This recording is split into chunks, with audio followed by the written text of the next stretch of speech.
안녕하세요. 이혼 이야기를 맡았습니다. 저는 결혼한 지 2년 차에 상상도 못했던 시댁의 한심한 식구들의 횡포로 인해 사이다를 뿌리며 결심하여 이혼을 하게 되었습니다. 주변 친구들에게 말했을 때는 정말 경악스러워하면서 이야기를 하니 이런 사건은 자기들끼리만 알고 있을 때 너무 아깝다고 했습니다. 그래서 이 채널을 소개받아 이 사연을 올리게 되었어요. 제 남편은 남동생이 한 명 있고 그 동생은 제 남편보다 2년 더 일찍 결혼을 했고 더 일찍 시집을 왔습니다. 남편에 따르면 동생은 돈을 잘 번다고 했지만 어머니가 매니저로 일하는 명품 매장에서 일하고 있는 것 같더라고요. 그런데 매니저지만 백화점 위치가 좋고 매출도 잘 나오는 편이라고 하니 인센티브가 엄청 잘 나온다는 것이죠. 시도 없이 엄마나 누나에게 명품 선물을 주는 모습이 눈에 띄더라고요. 그렇게 해서 어머님께서 동생을 매우 치켜세우게 되었는데 그 모습을 지켜보며 내게 더욱 신경을 써야 할 것 같았습니다. 우리 가족이 문제없이 살 수 있게 벌어오면 충분한데 왜 엄마나 누나가 신경 쓸까요? 남편은 그런 일에 크게 신경을 쓰지 않았습니다. 하지만 저의 입장에서는 그 문제에 대해 신경을 쓰지 않을 수가 없었습니다. 내가 먼저 들어갔기 때문에 시어머니의 기대를 높였기 때문에 시어머니가 저를 어떻게 생각할지 걱정이었습니다. 그리고 시어머니와의 대화로 인해 더욱 부담스러웠습니다. 생각하니 이번에는 스카프를 선물했는데 그런 상황에서의 어려움이 크다는 것을 느끼고 있습니다. 감사합니다. 어깨가 으쓱해졌다. 어머님, 별일 아니에요. 그냥 매장에 자주 있으면 어떤 것들이 어머님과 잘 어울릴 것 같아 보여서 소소하게 선물을 드리는 거예요. 어머님께서 좋아해 주시니까 저도 기분이 좋고 선물하는 맛도 나고요. 우리 유진이는 연봉도 1억이나 되면서 안목도 좋고 마음씨도 착할까요? 어머님께서 정말 딸을 잘 키우셨네요. 모난 구석 하나 없이 키우기도 쉽지 않은데요. 어머님, 형님, 부끄러워요. 칭찬 그만해 주셔요. 제가 그 정도만 해서 괜찮아요. 아니에요. 동성 어머님이 기분 좋으셔서 그러신 거예요. 부끄러울 거 없어요. 연봉이 1억이나 되는 줄은 몰랐네요.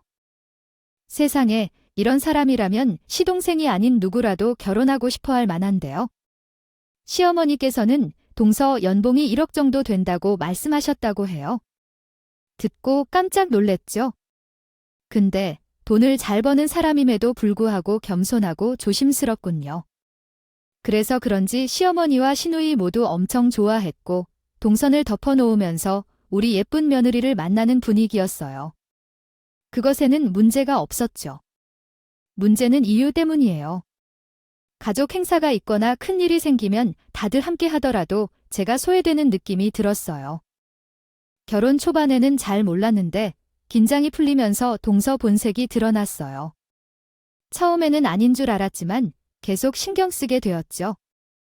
이 시댁 식구들이 나를 소외시키는 것 같은 생각이 들 때도 있었는데 그냥 기분 탓이겠지 하고 대수롭지 않게 생각했어요. 이야기하시는 내용은 다음과 같습니다. 글쎄요. 그렇게 된 후 심증이 아닌 단단한 증거를 잡고서야 내 느낌이 틀렸다는 확신을 가졌어요. 먼저 김장 이야기를 해야겠네요. 우리 시어머니는 손맛이 좋다는데요. 그래서 김장은 항상 집에서 하고 외부 김치는 잘 안 사 먹는 분위기였어요. 손맛이 여간 좋은 게 아니라 시누이도 시어머니 김치가 다른 집 김치들보다 맛이 좋았겠지요. 한번 김장하면 집에 가져가는 게 당연하니까 시댁에까지 가져다 드리는 거죠. 시댁에서도 무슨 음식점 한다고 하면 더 많이 가져가는 것 같았어요. 아이가 벌써 둘이나 있어서 쌓인 가족인데 김치도 많이 가져간다고 했어요. 하지만 제 남편은 회식이나 야근으로 외식하는 일이 많아서 집에 반찬이나 김치를 많이 안 먹어서 김장날에는 김치를 적게 가져가는 편이었어요. 결혼 후 처음 함께한 김장날. 제가 김장하고 출근하면 회사에서 힘들겠다고 생각해서 연차까지 내고 참석했거든요. 그런데 김장하는 일이 많이 필요한데 시동생은 항상 꺼져 있고 제 남편이 일 없을 때 가끔 돕기는 하지만요. 깔짝대는 수준 나는 시집을 가서 처음으로 김장을 하던 해 정말 어이없는 일이 생긴 일이 있었어요. 다 같이 김장을 했고 이를 벌려놓고 속을 채우고 있을 때 갑자기 전화벨이 울렸어요. 그리고는 신우이가 급하게 전화를 받았어요. 여보세요? 어머, 세민의 어머님이 돌아가셨다고. 갑자기 아이고, 세상에, 세민은 괜찮고, 아담일 거지? 지금 뭐 별일 없어요? 그래, 장례식장 주소 좀 찍어줘봐. 지금 바로 출발할게. 아이고야, 왜일까? 누가 돌아가셨대? 엄마. 나 고등학교 때 친구 박쌤이 알지? 걔네 엄마 몇 년 전부터 심장 안 좋으셨다는데? 며칠 전에 쓰러지셨다고 했거든. 근데 뭐 어떻게 약 쓸 수가 없어서 나빠지기만 하셨는데 이렇게 갑자기 돌아가실 줄이야. 아가만 있어? 나 지금 나가 봐야 할 것 같은데. 아유, 형님 가세요. 남은 저희끼리 하면 되지요. 속 채우는 일인데 아우, 진짜 고마워. 나 먼저. 그러면 좀 나가 볼게. 마무리 잘 부탁해. 큰 놀게 작은 놀게. 갑자기 누가 돌아가셔서 가봐야 한다고 신우이가 빠져나갔죠. 그런데 한 30분 뒤쯤에이에요. 또 누군가의 핸드폰 벨소리가 울려요. 이번에는 동서가 일어났어요. 아, 일하고 있었는데 또 누가 전화를 한다니. 하여튼 돈 버는 것이 어려운 일이 아니다. 어쩌다가 하루 쉰 날이구먼. 뭔 일 있는 건 아니야? 아유, 얼른 받아봐. 여보세요? 뭐? VIP 손님이 오신다고? 아니, 내일 오신다며. 그래서 오늘로 일부러 쉰 거잖아. 아, 뭘 어떡해. 나가야지. 할 수 없잖아. 그분 오시면 나만 찾는데 너희들 있어봐야 그분 성에 착진. 저는 일단 VIP 룸으로 모셔다 갈 때까지 오해하지 말고 신상을 나타내는 룩북을 보여드리며 시간을 조금 끄는 게 좋을 것 같아요. 알았어요. 금방 갈 거예요. 우선 거실에서 전화를 한 뒤 시어머니가 있는 곳에서 조심스럽게 이야기했어요. 아, 형님, 어머님 어떻게 해야 할까요? 내일 오세요 예정이었는데 우리가 통화 내용을 다 들었어요. 이런 상황에서는 남은 일들을 나랑 예을 따로 처리할 테니 너는 빨리 준비하고 나갈게요. 회사에서 직책이 오래되면 어깨가 무겁다는 거죠. 아, 한 200폭이 남은 것 같아요. 이걸 너랑 나랑 해보자고 말했을 뿐인데 아직 아무런 결정도 내리지 않았어요. 동서가 말을 꺼내는 게 무섭다며 시어머니는 우리 둘이 어떻게 처리할 것인지 물었어요. 아, 정말 죄송해요. 감사합니다. 어머님, 형님 부탁 좀 드릴게요. 우리 집에서는 남편이 속을 좋아해서 더 많이 속을 넣어서 따로 2통에 넣어주세요. 그러고는 물러났어요. 일이 생겼다고 하니 별 생각이 없었어요. 그러나 잠시 뒤 시어머니가 날렸어요. 엄마야, 혹시 오늘 금요일이죠? 아우, 내 정신 차려. 미쳤다. 미쳤어. 아이고, 허리 침을 할 테니까 입으세요. 아우, 정말 힘들어 했는데 예약하는 게 어려웠는데 이거 취소하면 한 달을 기다려야 해요. 아우, 예지연아, 너 지금 몇 시니? 지금 시가 아니던데 어머님께서 병원에 가셨던 얘기도 있었어요. 어디로 가시는 거예요? 하휴, 나 진짜 미치겠어. 7시가 마지막 시간이라서 겨우 약속을 잡았는데 이거 취소하면 한 달을 기다려야 해요. 아우, 예지연아, 지금이라도 빨리 택시를 타고 가서 확인해봐야 해요. 이제 남은 일은 내가 부탁받은 대로 처리해주겠어요. 그래요.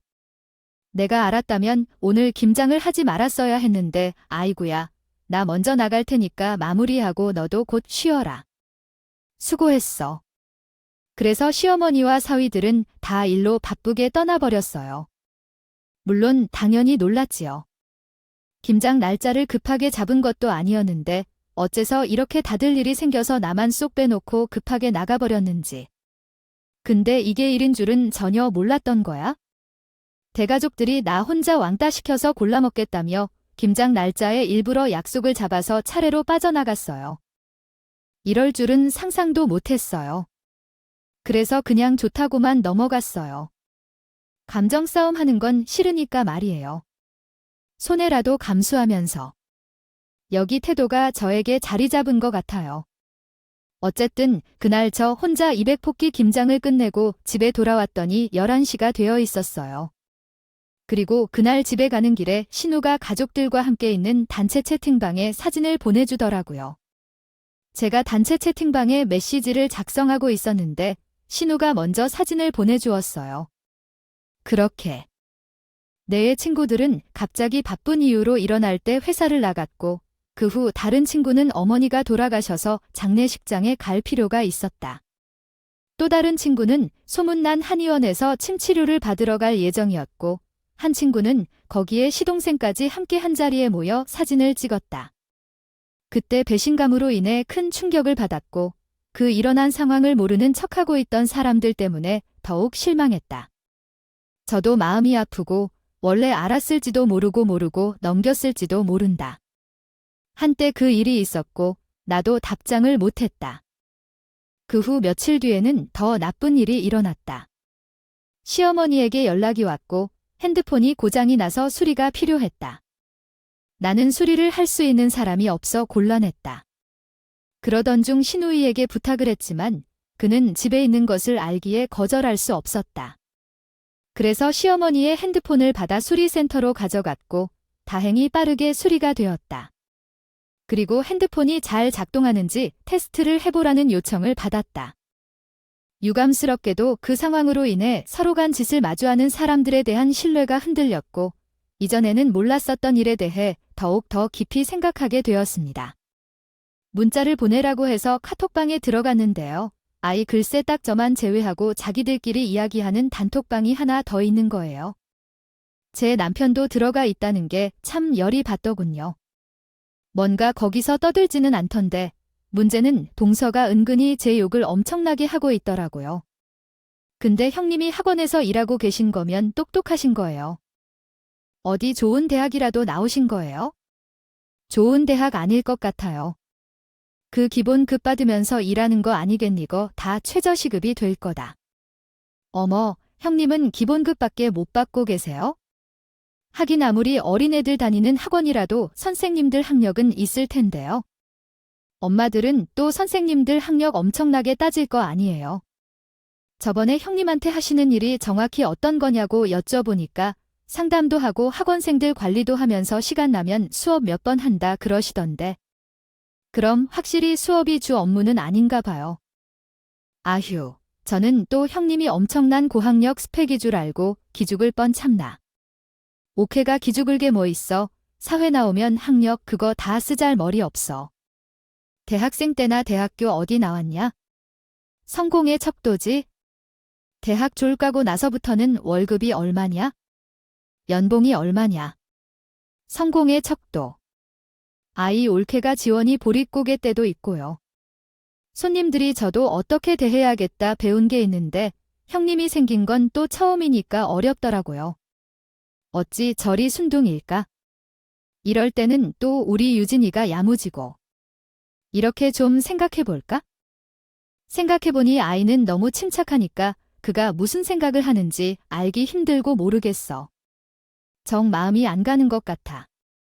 석으로 호박씨가 가고 있을지도 모르겠지 뭐. 혼자서 고고한 척하면서 최저시급으로 일하는 주역유지나 행여나 큰며느리가 너한테 못되게 했다는 게 나한테 이야기해줘. 단체 대화방 보고 있었는데 진짜 놀랍게도 자기들이 나를 신나게 욕하고 있는 인간들인지 그래서 저도 자기들이 나를 저렇게 생각하고 있는 걸까 걱정되더라고요.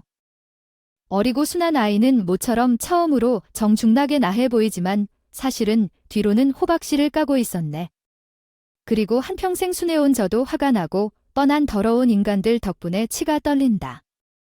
그 외에 학원에서 하는 일은 단순한 게 아니라 매출까지 가는 영업 이런 직업인데 인크레티브는 높아. 일한 지 얼마 되지 않아 보니까 예상 연봉이 얼마나 될까? 소득 수준 물어보면 기본급만 말랐는데. 내가 전화하면 화가 나네. 6개월 정도 받아왔던 월급과 인크레티브로 계산해 보니까 평균 연봉이 8천만 원 정도 됐었네.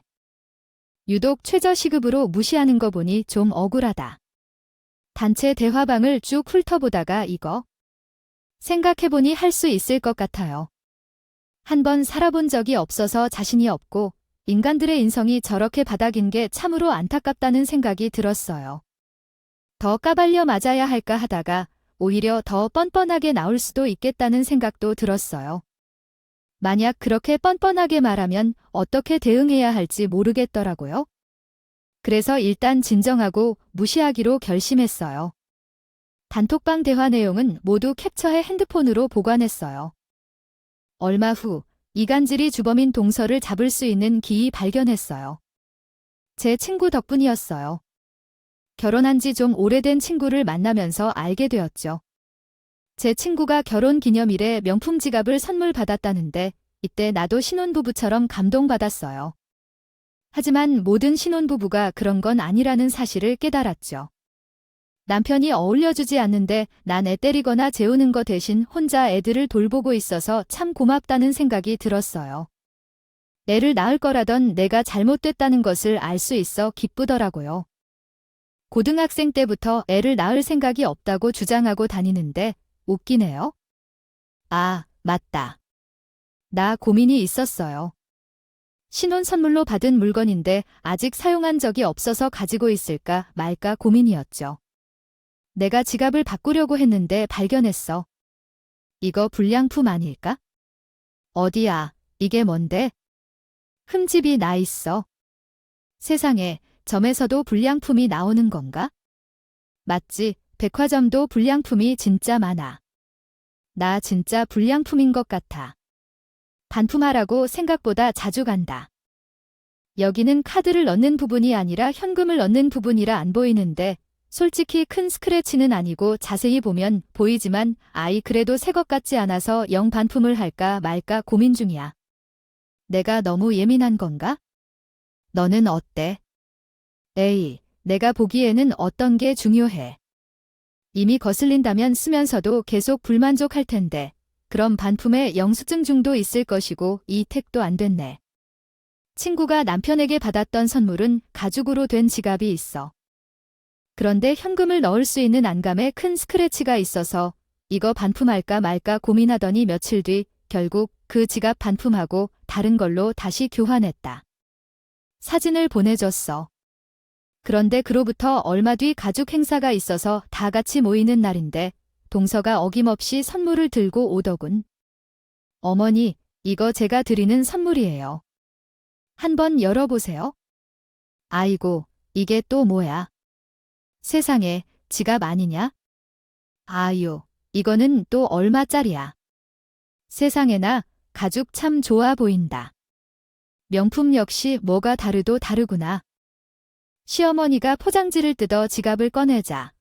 글쎄, 며칠 전 제 친구도 남편에게 선물 받았던 그 디자인이랑 똑같은 거더라고. 어머, 어머님 좋으시겠어? 이 디자인 요새 유행인가 봐. 제 친구도 얼마 전에 이거 남편한테 선물로 받았는데 진짜야? 우리 엄마가 좋겠어? 우리 중에 엄마가 제일 유행을 잘 따라가요. 어디서 어디로 나도 한번 봐야겠다.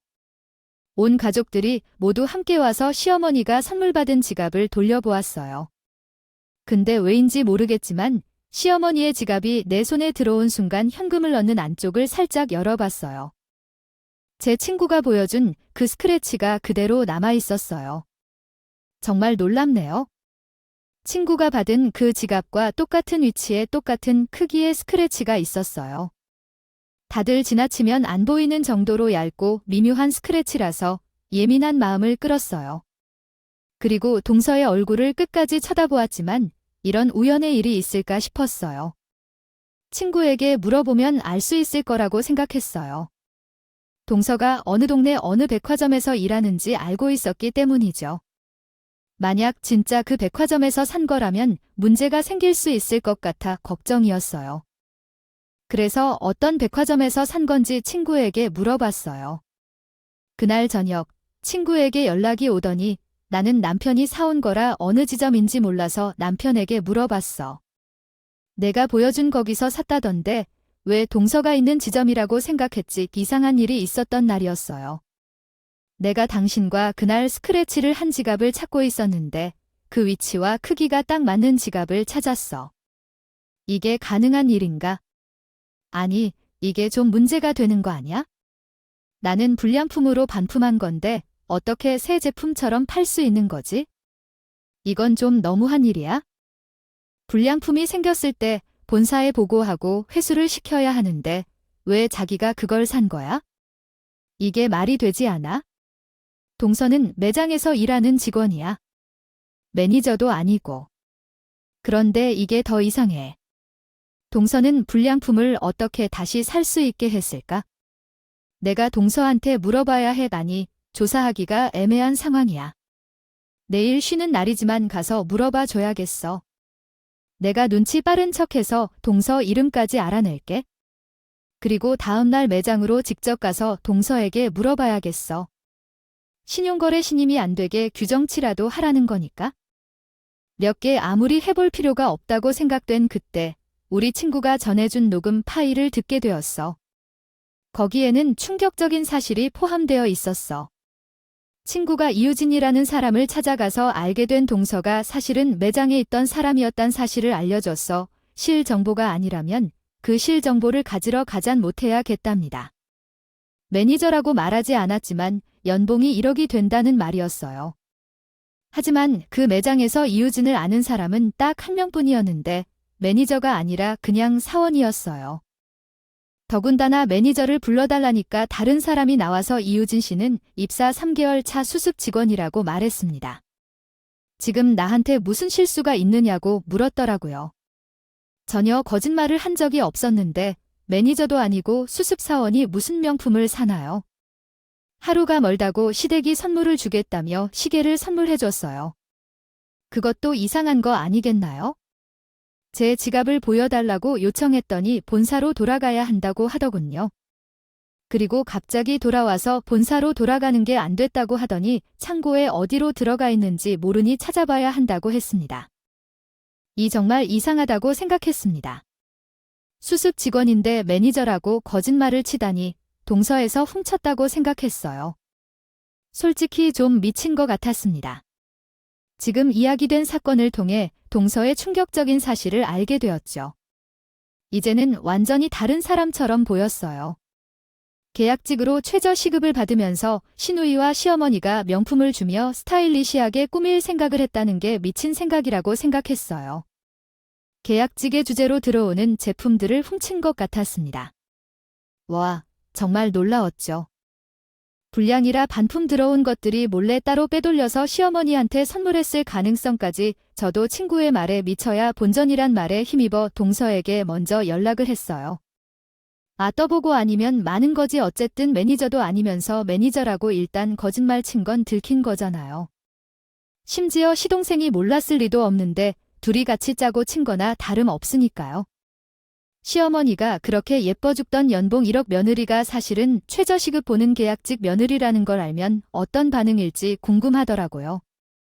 동서, 내가 잠깐 뭐 좀 물어볼 게 있는데 지금 좀 볼 수 있어네. 형님 지금 갑자기요? 이렇게 갑자기 불러오시면 좀 곤란한데 무슨 일 때문이다. 내가 친구한테 좀 이상한 소리를 들어서 말이야. 동서가 일하는 매장에 어제 쇼핑 갔다가를 봤더라고. 근데 매니저가 아니라 수습 직원이었다고 연락을 받았거든. 그리고 시어머니한테 선물했던 그 지갑 말이야. 그거 내 친구가 불량이라 반품한 걸로 알고 있는데 아니야. 내가 분명 같은 자리에서 스크래치를 봤거든. 형님아, 무슨 오해가 좀 있으신 모양인데요.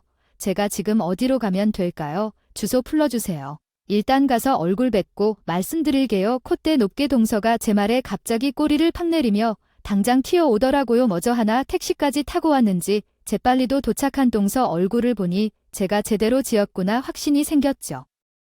불량이라 반품 들어온 것들이 몰래 따로 빼돌려서 시어머니한테 선물했을 가능성까지 저도 친구의 말에 미쳐야 본전이란 말에 힘입어 동서에게 먼저 연락을 했어요.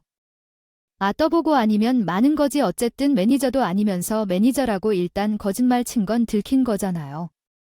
심지어 시동생이 몰랐을 리도 없는데 둘이 같이 짜고 친 거나 다름없으니까요.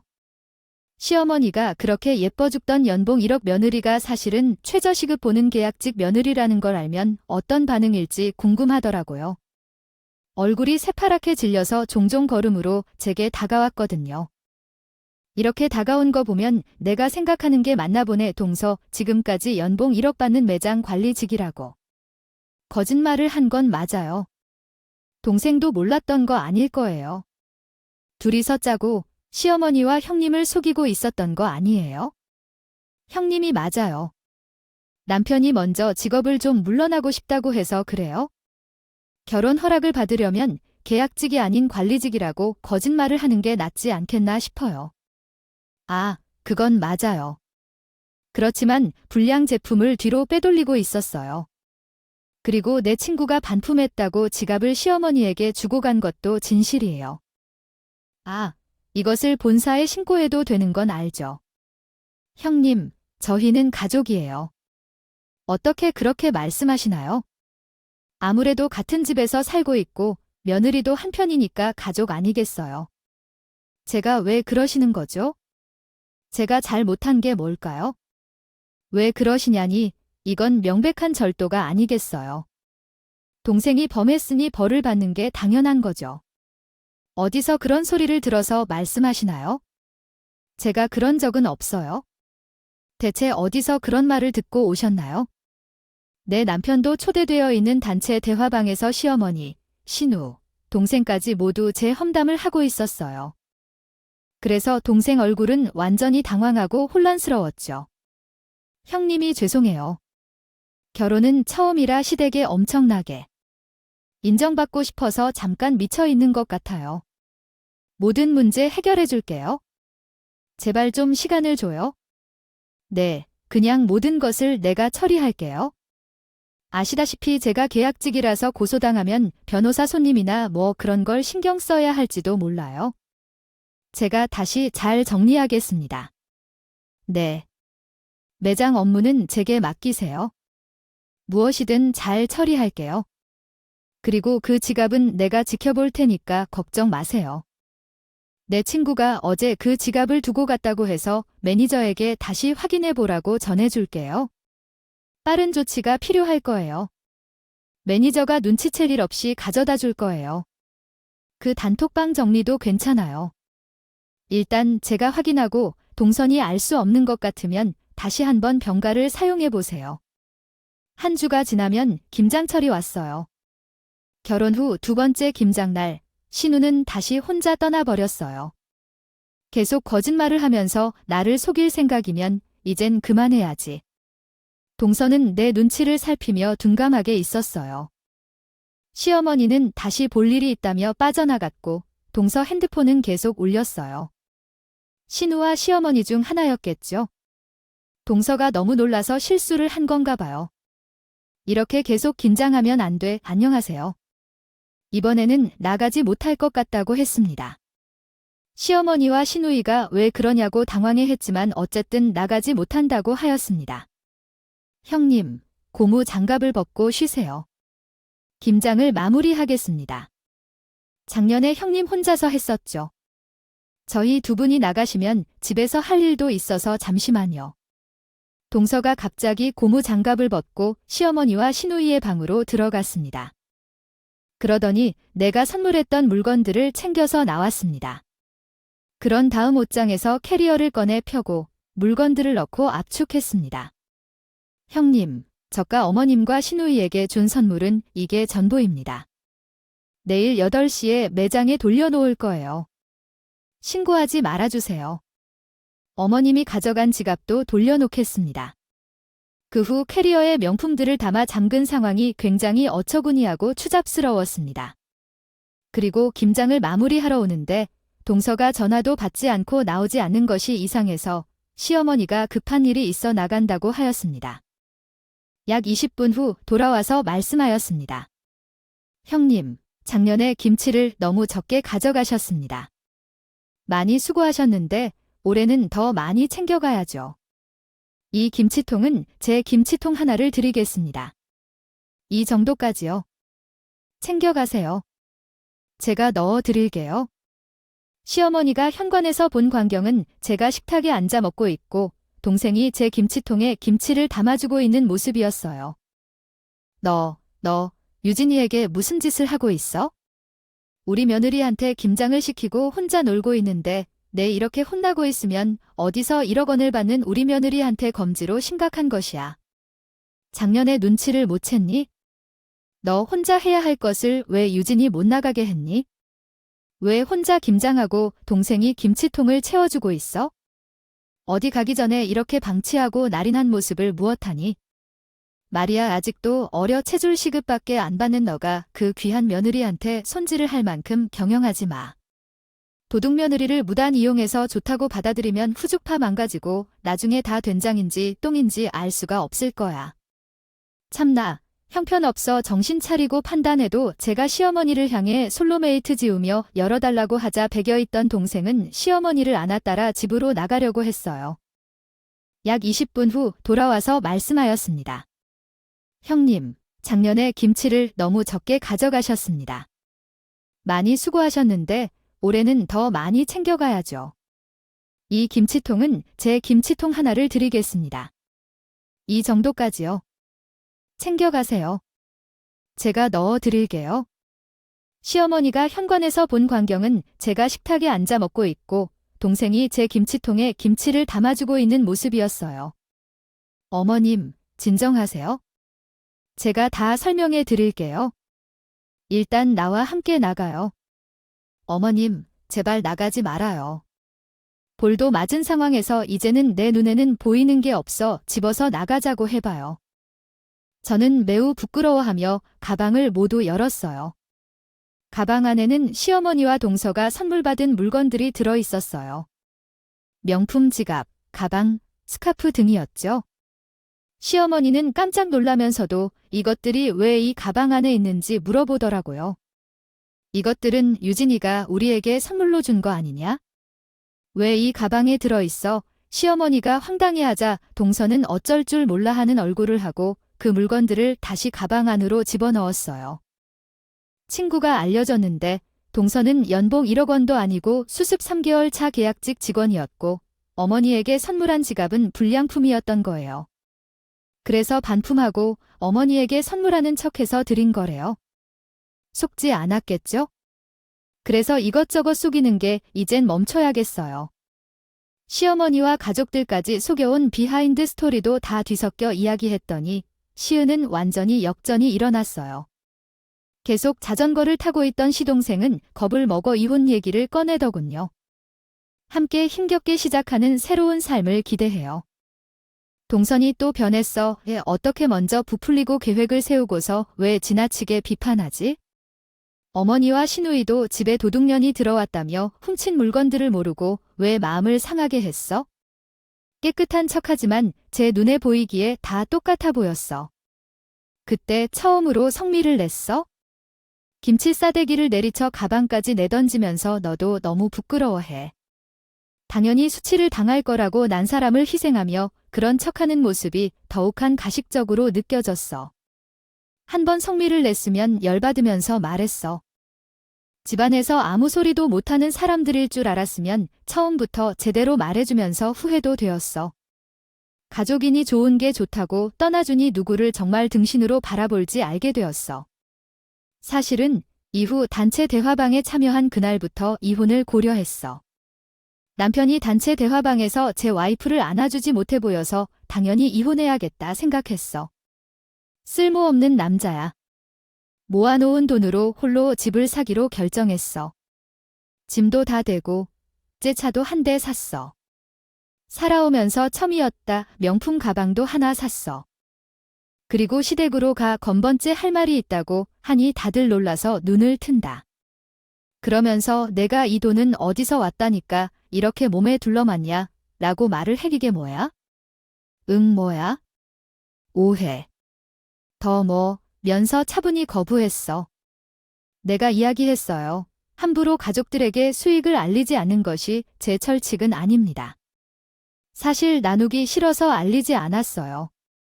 연봉이 1억은 안 되지만 연봉 8천 정도는 되더라고요. 시댁 식구들이 어떤지도 모르는데 아이 얼마 번다고 동네에 소문이 나게 할 필요는 없을 것 같아서 겸손하게 조용히 해왔었는데 이런 일이 생겨서는 안 되겠죠. 저 이혼할 겁니다. 그러니까 제 연봉 8천이던 하는 것은 간과하고 자기 연봉이 1,000이라고 해도 자기가 나한테 기본금 195만 원 정도라며 학원 선생이 얼마나 많이 받는지 그래서 나조차 추측할 수도 없었습니다. 학력은 인서울이 아니어도 경력은 나름 있어서 나도 뭘 해낼 수 있겠죠. 경력은 굉장히 인정받고 있고 학원에서도 선생님이 잘하는 편이죠. 종합소득세를 빼고 인센티브를 받는 구조로 일하고 있어요. 그러면서도 열심히 일해왔습니다. 매달 받는 돈도 어려워서 혼자서 조용히 지냈을 뿐이죠. 내가 뭔가 잘못한 것도 없는데 왜 그런지 이해가 안 가요. 집안 사람들과 관계 끊으면 되는 일 아닐 텐데 왜 나도 이런 상황이 벌어지는지 이해가 안 돼요. 왜 이런 결정을 내려야 하는지 모르겠어요.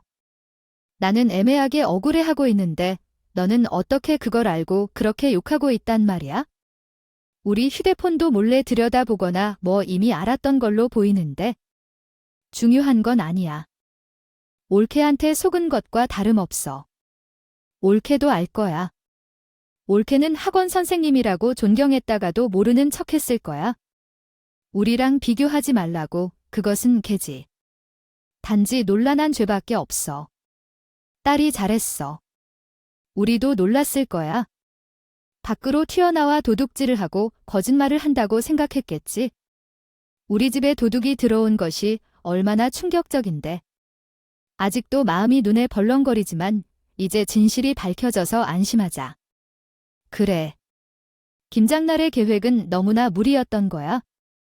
올케가 먼저 그렇게 하면 어떻게 될까 하는 걸 말이야. 분위기를 흐려서 휩쓸렸어. 다시 지금부터 잘해보자. 단톡방도 봤더니 재수 씨가 혼자 쇼를 한 거야.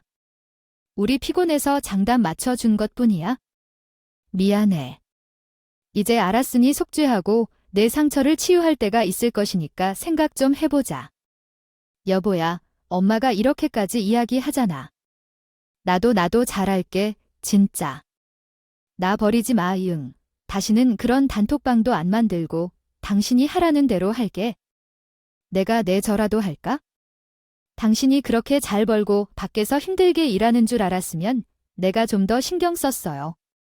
했는데 그렇지도 못했잖아. 몰라서 그랬어.